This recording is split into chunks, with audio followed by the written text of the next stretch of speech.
জামালপুরের মেলান্দহে সরকারি কলেজের অধ্যক্ষ প্রবীর মিত্রের পদত্যাগের দাবিতে ছাত্রছাত্রীদের অনশন। জামালপুর ব্যুরো প্রধান কামরুজ্জামান কানু। দৈনিক যায় যায় বেলা, সত্যের সন্ধানে সারাক্ষণ।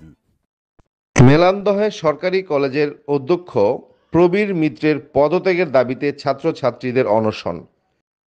অধ্যক্ষের পদত্যাগের দাবিতে গত 17 আগস্ট ছাত্র সাব্বির, শান্ত, কাউসার, সজল, সূর্য, সুমাইয়া সহ কলেজের সকল ছাত্রছাত্রী একত্রিত হয়ে মেলান্দহ সরকারি কলেজের অধ্যক্ষ প্রবীর মিত্রের অনিয়ম দুর্নীতির বিরুদ্ধে মহাসড়ক অবরুদ্ধ করে অনশন করেন। এ সময় বিভিন্ন স্লোগানের মাধ্যমে মিছিলও দিয়েছেন ছাত্রছাত্রীরা। এ সময় অনশনে অংশগ্রহণ করা ছাত্রছাত্রীরা গণমাধ্যম কর্মীদের জানিয়েছেন, কলেজের উন্নয়নের অবকাঠামোর টাকা আত্মসাৎ সহ দীর্ঘদিন যাবৎ বিভিন্ন অপকর্ম চালিয়ে আসছেন অধ্যক্ষ প্রবীর মিত্র।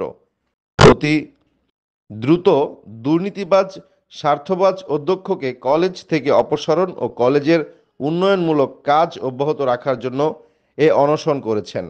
এতে মহাসড়কে ব্যাপক যানজট সৃষ্টি হয়। এ সময় বাংলাদেশ সেনাবাহিনীর সহযোগিতায় মহাসড়কের যানজট নিরসন করা হয়। মেলান্দহে সরকারি কলেজের অধ্যক্ষ প্রবীর মিত্র অনিয়ম দুর্নীতির বিষয়ে সংবাদকর্মীদের সঠিক কোনো তথ্য না জানিয়ে ঘটনাস্থল ত্যাগ করে রাতের আধারে পালিয়ে যায় বলে জানা গেছে। স্থানীয় ছাত্রদের অভিভাবকরা জানিয়েছেন, কলেজের অধ্যক্ষ সহ সহকারী শিক্ষকগণ একত্রিত হয়ে দীর্ঘদিন যাবৎ কলেজের কোনো উন্নয়ন না করে অবকাঠামো টাকা আত্মসাৎ করে আসছেন। মেলান্দহ উপজেলা শিক্ষা অফিসার আজাদুর রহমান সাংবাদিকদের মুঠোফোনে জানিয়েছেন, উক্ত বিষয়ে তিনি অবগত ছিলেন না।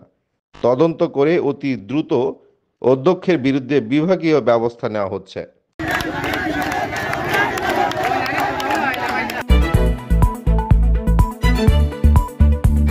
দৈনিক যায় যায় বেলা, সত্যের সন্ধানে সারাক্ষণ।